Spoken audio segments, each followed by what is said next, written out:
In honor of today's nonsense, Jack has a very special top 5. Each the 5. Number 5. At 5. 5. With Jack Fritz. Oh, 5. Beautiful 5. Well, it's been a journey, I guess you could say, with the Sixers. And it's hard to label my 5 favorite, most Sixers stories because there's been so many. Yeah. But I think I have the correct 5. Okay. And today actually is not even close. No. Today's not even in the top 15. No, frankly. no. Yeah, Yeah. exactly. My 5th favorite, most Sixer story of all time, of the last 11 years, is when Kelly Oubre got hit by a car. Now, quote unquote, hit by a car. Right, yeah. Oh, my God. The best part of that is that everyone just sort of looked at each other and go, well, we know that's not really what happened, but we're just kind of going to let it go.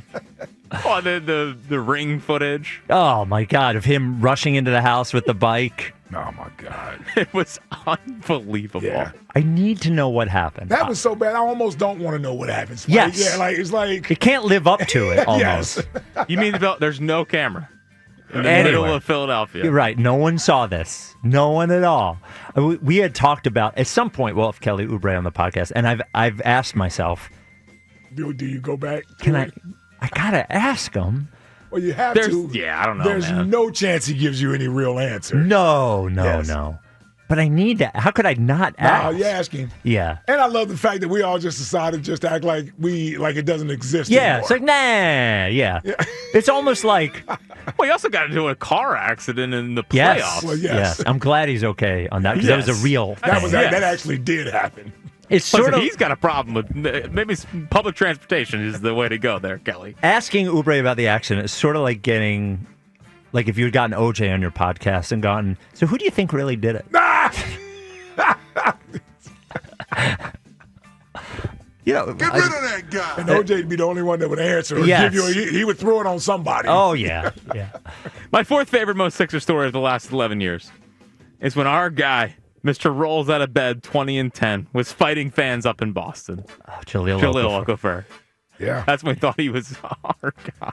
Was it footage of that? Was it footage of Yes. Yes, there were. There that? was. Yeah. Now He was going after him, Yeah. too. Yeah, it wasn't he just wanted to- he yeah, wanted he to kill wanted to- someone. Yeah, it was like, hell yeah, Jahlil. You can't defend a pick and roll, but listen. Yep. You could beat the crap out of Celtics beat the fans. crap out of him.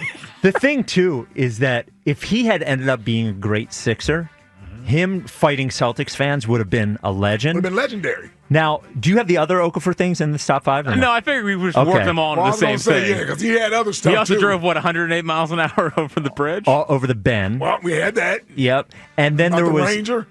What's that? The Ranger, the security guy, No. Wait, what's that? put the gun on him. Oh, yeah, in Old City. Yes. Yes. And it was when that came out, then all of a sudden it's like, he went 108 miles an hour. He also got in a fight in Old City and got a gun pulled on him. Like it all unraveled at once, man. and his dad was fighting with everyone on Twitter. Yes. Yeah, oh yeah, his dad was a big defender. Chuck Woody? Yes. Chuck, what's his name? Chuck Woody. Yeah, and he wanted to fight everybody. and that was the beginning of the end of Hinkie, because Hinkie would not suspend him for I it. remember that, yeah. And wouldn't comment on it. And if you go back and you look at the press release when they eventually suspended him, Hinkie's name was not on the press release. And I do believe Scott O'Neil, then CEO, was pissed off. I mean, he couldn't stand Hinkie after a while, but I think that was Scott a clash O'Neil. there. Oh, yeah. What a Remember when he would throwback get name. drunk and Yeah. fight people on Twitter? Yeah, Scott man, O'Neil did. Scott O'Neil. Well, I didn't know he was drunk, but yeah, Well, I remember when he would fight people on Twitter. Dude, I saw some DMs from him. Oh, Let's wow. say it didn't all just make it onto public Twitter. There was some private Twitter as well. Be where your feet are. Be where your feet are is right. My third favorite, most Sixer story of the last 11 years is, now this whole thing was a saga, and it's like, I forget which was first, but when Ben showed up to practice with a phone in his pocket, So good. And- And they said that it was a jersey tucked balled in there, up in his pocket. It was a jersey, and, but the phone was better. Yes. The phone was much better. and Yeah. Doc couldn't wait to kick him out of practice, put it on Yep. a show. Yep. And then was that when he showed up to the preseason game, or was it the preseason game he tried to get in and then they locked the door Oh on him? yeah, remember that? So I think what They wouldn't let him happened. in the building. I think the preseason game happened first, where he was locked Yes. out Yes. because he's trying to get his money. Well, because he just showed up and they told him, Yes. if you don't show up, you're not going to get paid. Yeah. Yeah. And he showed up out of nowhere. Yep.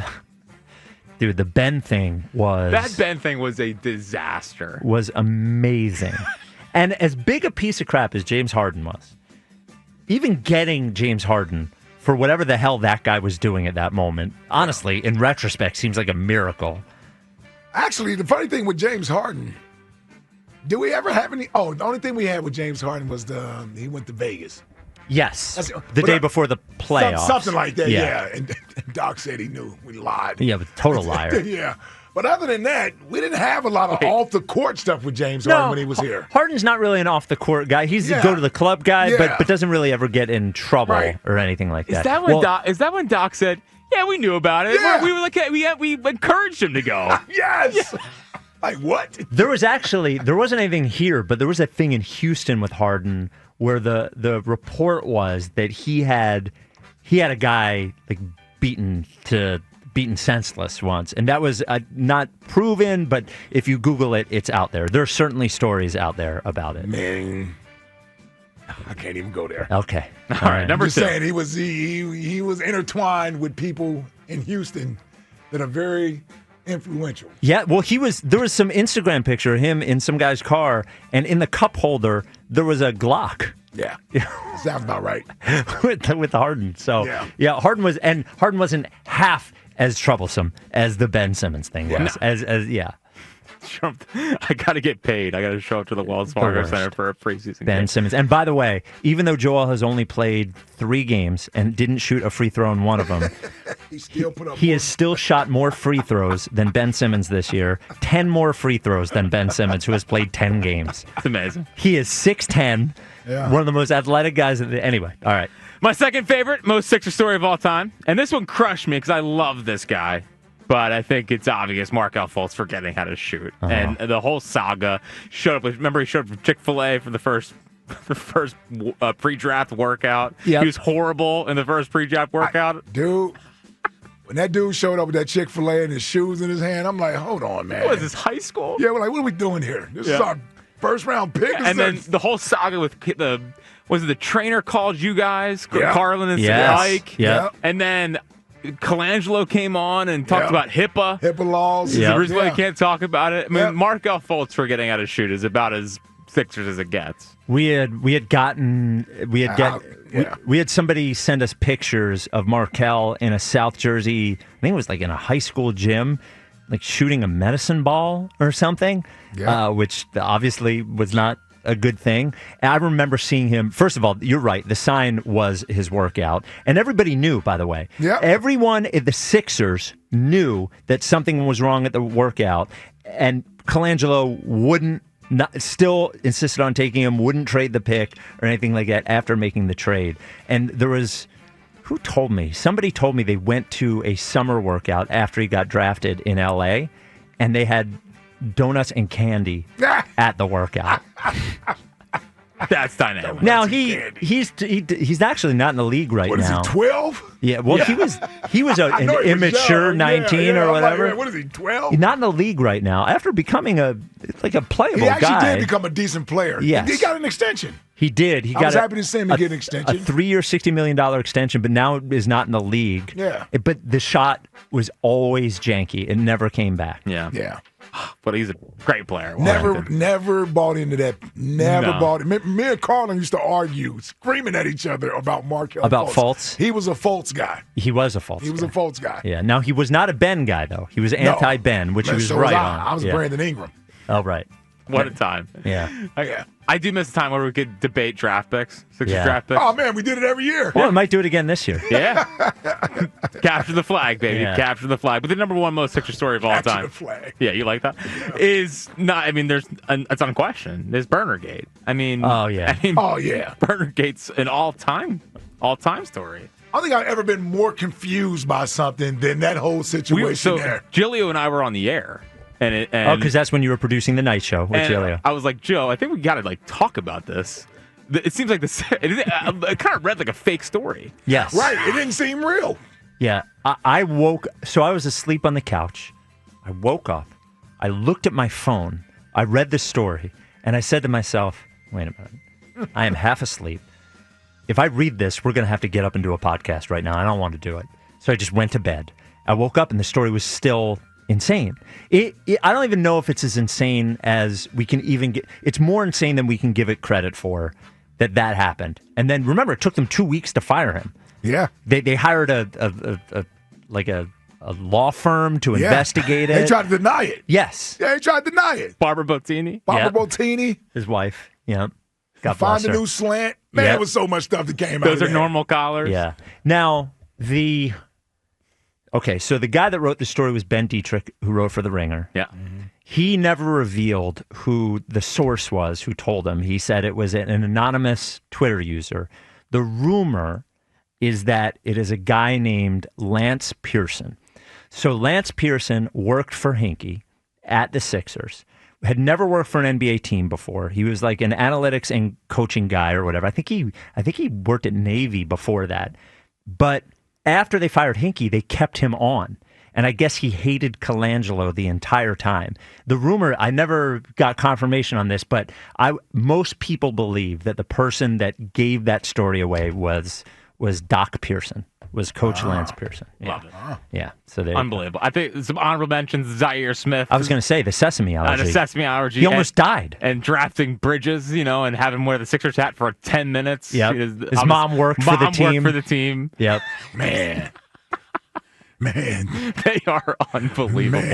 Unbelievable, man. The Zaire Smith one. So I remember he got healthy, and we were doing Fly the Process. We were in Minnesota, and we were after the game, a few of the guys were in a VIP section of the hotel bar we were in, and somebody was bringing chicken wings over to Zaire, and I almost wanted to go over to the waiter and go, "There's no sesame in those wings, is there? Because that'll kill the guy again." We can't have that. I don't think there's ever been a Sixers draft pick since the time I've been here that didn't have some nonsense. I have no recollection about during his time here. Oh, as Zaire I don't even Smith. remember what he looks like. I don't remember what number he wore Number or 8. anything. So he was He wore 8? Yep. He was Kobe's They number. gave him Kobe's number. He shut down Jalen Brunson in the tournament that year. That's why they drafted him. Well, he was a great athlete, and he was playing in college, you mean? Yeah. Texas I'm Tech. about to say, what? I think he was playing power forward Yes. in college, but he projected as 6'3". I think he was 6'7". Oh, was he? Yeah, but he projected. looked 6'3". He projected as a guard in the Right. NBA, and who knows what would have happened if he didn't. I mean, he lost 60 pounds or something. He really did almost die. Yes. Which is crazy. Yeah, but he never recovered to play No, basketball. no, again. no. That's what I'm saying. How Who does that knows? happen? I have no idea. Like It's only the Sixers, man. Like Jared McCain in one game had more memorable moments than, Yes. than Zaire. It was a top Clearly, 11 yes. pick. Also, Yeah. he went before Shea, right? He went before Shea I don't remember. and Bridges Yeah. and all those guys. Well, he went after Bridges. Right, Oh, he because had we the picked Sorry, Bridges. sorry, they took Bridges ahead of those guys. SGA and, Yeah. and whatever. Well, yeah, go ahead. And then Butler wanting to fight Brett Brown in the team meeting in Portland. Yep, there's that one. And then, by the way, Butler refusing to shoot threes for 6 weeks after that fight. I think he averaged 0.2 threes per game, shots per game after that fight. When Brett told the media that Ben's going to it has to shoot a 3 a night. Well, he was trying to do what the Sixers are trying to do with Embiid now. He couldn't get through to him, and they let Ben's brother be his shooting coach. Yeah, he needs to Hey, be fired. it ain't working. I forgot about the brother being the shooter. Yes. Whatever happened to Ben's sister? Oh, man. Oh, she went. That was a Twitter thing. Yeah, that was, and then she. Her and Anna Horford. Yeah, I was gonna say. Well, but she Al Horford. accused Ben's half brother of something really bad. I remember. So Ben's sister acted. Oh, out. you know what? Yeah, You remember that? I forgot about. Yeah, It wasn't the you're right. shooting coach brother. I think it was a different brother. Right, It was the okay. other brother. So, and then last thing is, so Mike, my podcast partner, is a comedy TV writer. So they sold a script that Mike ended up being a writer on of a comedy based around Ben's life. So for the next year, we would do the podcast, and Mike couldn't criticize Ben. Wow. I didn't even know he was having somebody do A show. Yeah, a show. Yeah, well, it didn't work.